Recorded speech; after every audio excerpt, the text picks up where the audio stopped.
ბიუჯეტის დამტკიცებამდე რამდენიმე დღით ადრე წყალსაყარის თემის მცხოვრებლები პრობლემებზე საუბრობენ.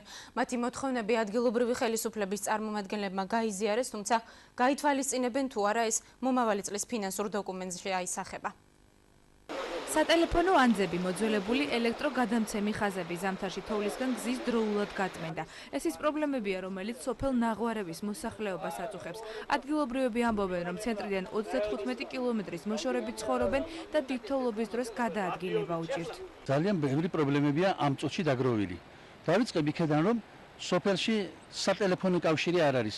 ახლა თუ მობილური ტელეფონის თვალსაზრისით ვიტყვით, 30-35% არის ზონაში. ფანჯრებზე აქვთ ეს მობილური ტელეფონები, ზოგს უწევთ რამდენიმე მეტრით გავლა. ნაღვარების მოსახლეობისგან განსხვავებული მოთხოვნები აქვთ ხაბელაშვილების მცხოვრებლებს. ისინი სოფელში სკოლის რეაბილიტაციას, ბაგაბაღისა და საფეხბურთო მოედნის მშენებლობას მოითხოვენ. წყალსაყარისა და ინწკირვეთის მოსახლეობა მთავარ პრობლემად სანიაღვრე არხის არარსებობას ასახელებს. სკოლის რემონტს გვპირდებოდა ადრინდელი მთავრობაც, ახლანდელიც და ვის ჩვენი ასე ვიცოდეთ, რომ 2015 წლისათვის უნდა ჩატარებულიყო რემონტი, მაგრამ გაკეთდა პროექტი და რემონტი არ ჩატარებულა. გზების პრობლემები გვაქვს.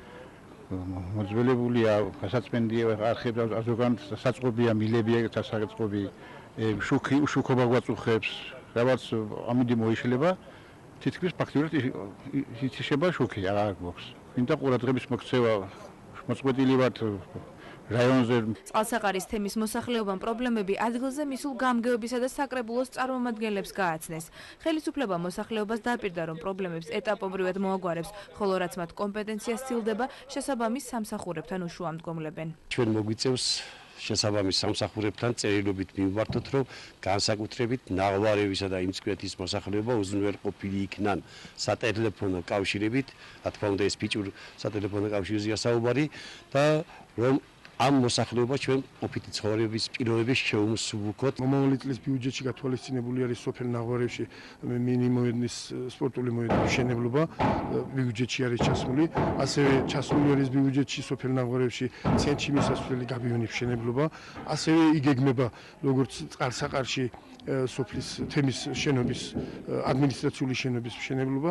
2015 წლის ადგილობრივი ბიუჯეტის დამტკიცების შემდეგ გახდება ცნობილი, რამდენად გაითვალისწინა ადგილობრივმა ხელისუფლებამ მოსახლეობის მოთხოვნები და რა პრიორიტეტული ღონისძიებები დაიგეგმა მომავალი წლისთვის.